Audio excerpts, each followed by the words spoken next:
right. Let me turn this down. I know I normally don't start like that, but this one does not have as interesting a story as some of the past ones. So, with that, welcome to part 11 of my guitars. And we're going to be discussing the guitar that you just saw. But this, like I said, this one it isn't a family guitar. It doesn't have as cool a story, but it's a little bit funny. And going with the thumbnail, that's why I started with that. So last week we talked about the Telly. That was when I started getting back into guitars. And as we all know, the bug we get now, we got to catch them all. So I had been on the look for an SG because I had Strat tape things, I had Telly type things now. So of course the next of the big three is probably the SG, maybe arguably a Flying V. More to come on that.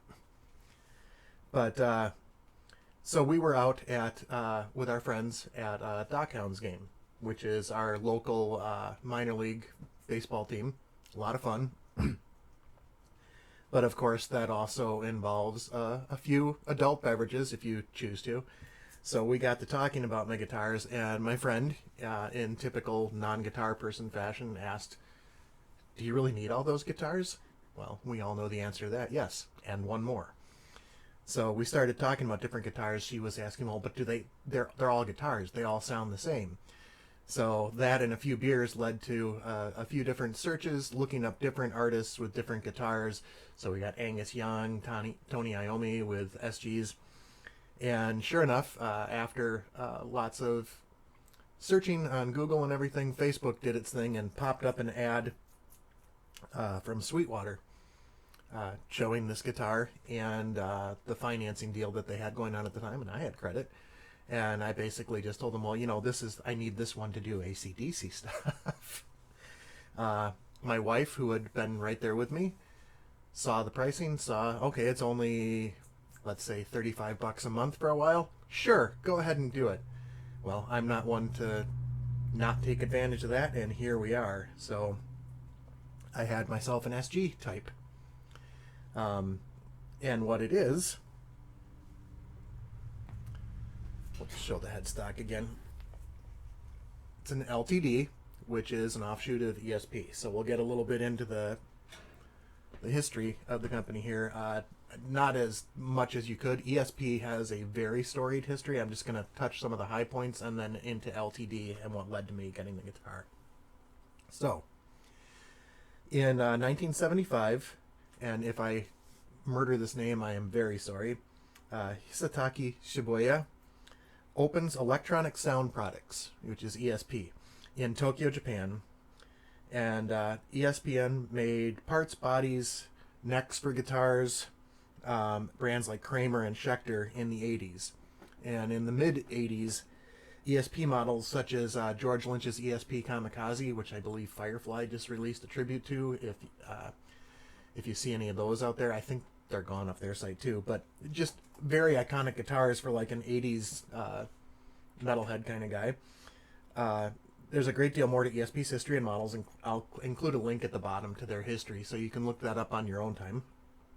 Especially some of their high-end custom and artist series. So they found fame in the 80s, like I said, with metal and rock bands like Metallica, Slayer, Anthrax, and Megadeth, among others, having endorsements. So these were the kind of things that, having hair down to the middle of my back and being in a garage band in the 80s, these were the types of things that we loved. LTD was created in 1995, which is a lot later than I would have thought. I thought LTD was a little bit older compared to ESP as well. But it was created in 1995 to offer ESP models at a more affordable price, with most of them being produced in Korea, Indonesia, and China. Hisatake Shibuya would pass away in 2024, just about last year, at the age of 87. So that covers the history of the company a little bit, and we'll get into the specs of my particular guitar here.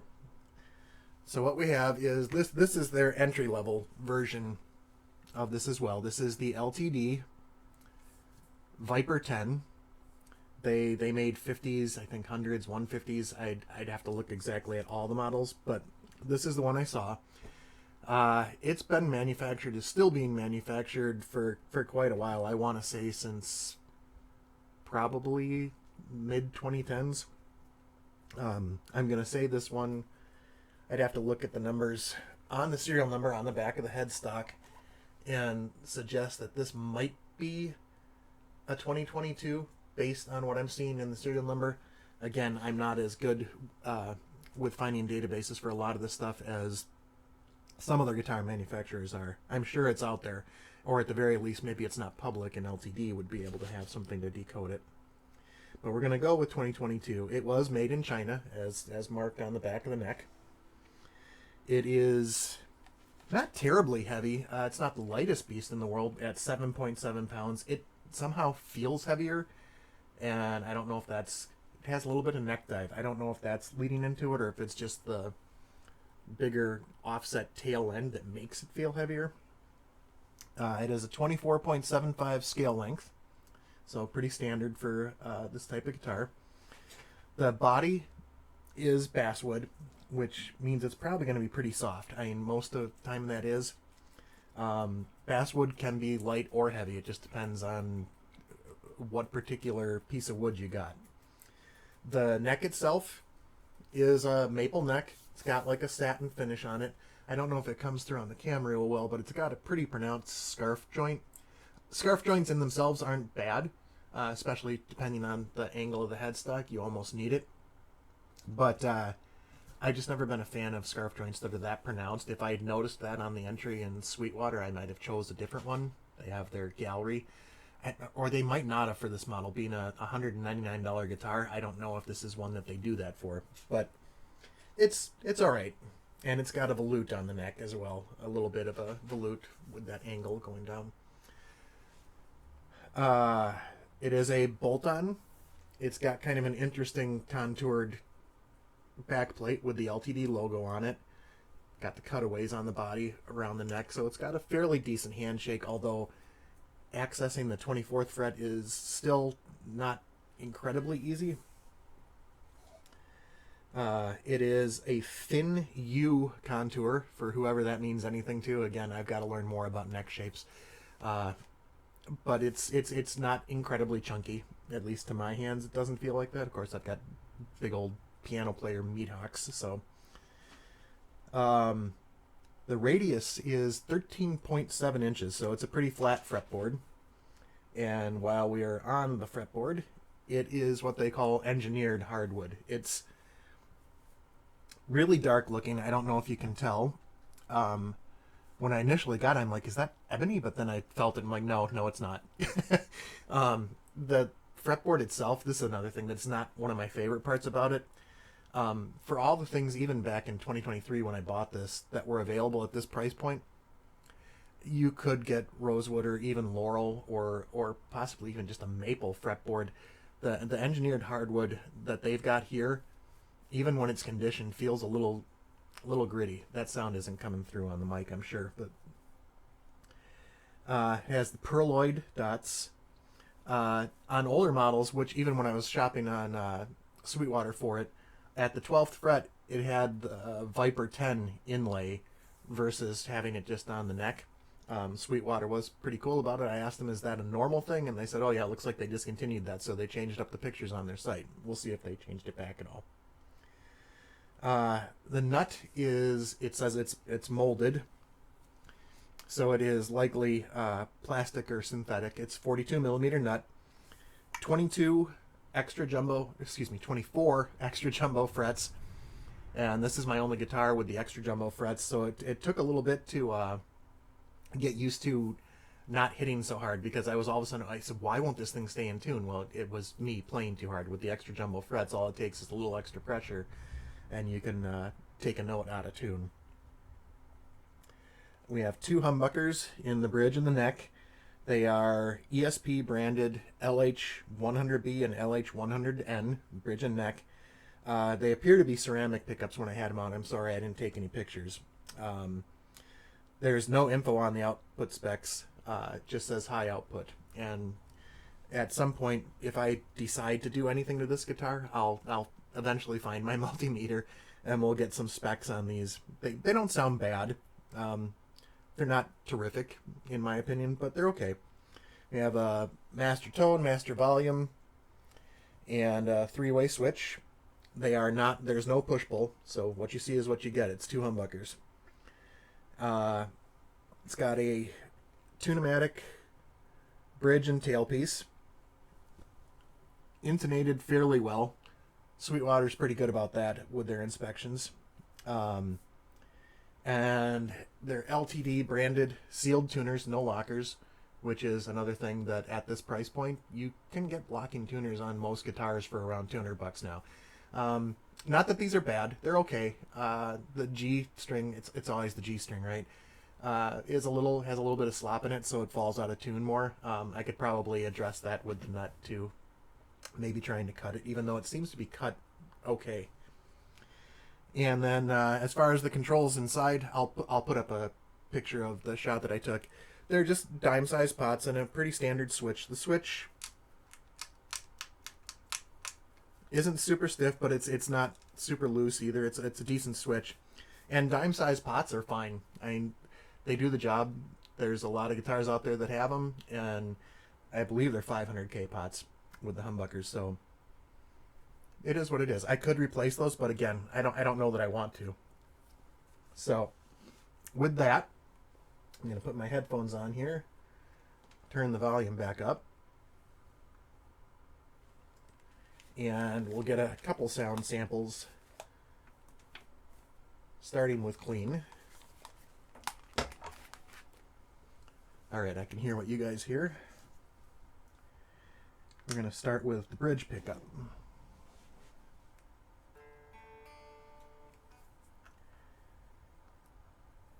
We're going to start with the bridge pickup.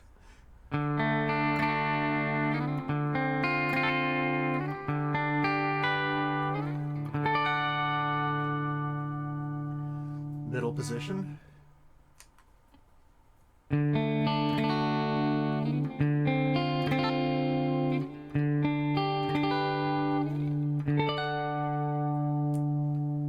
And then finally the neck.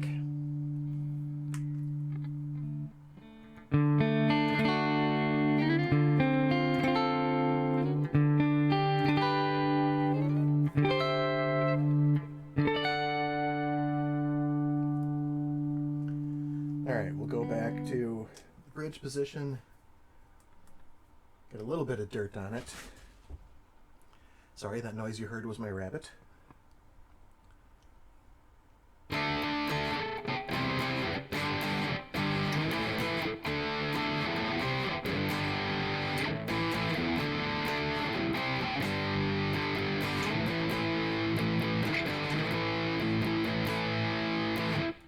Middle position.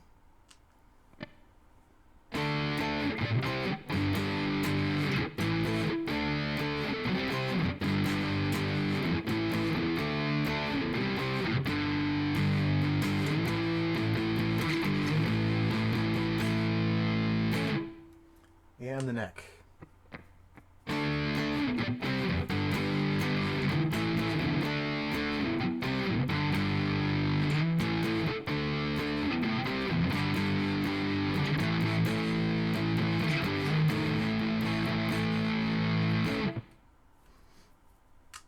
And finally back to the bridge, we'll get a little more high gain.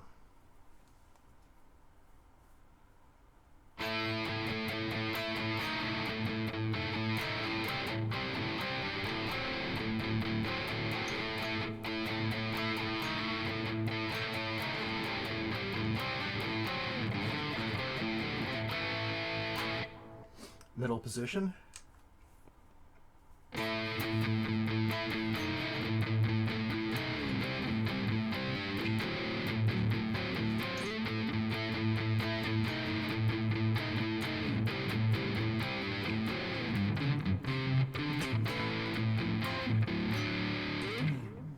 And that's why we're wearing the shirt today. We're just going to embrace the suck.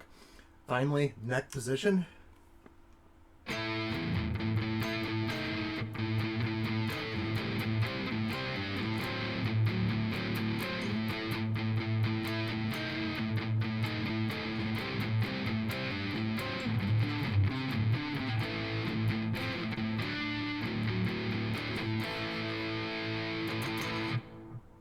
All right.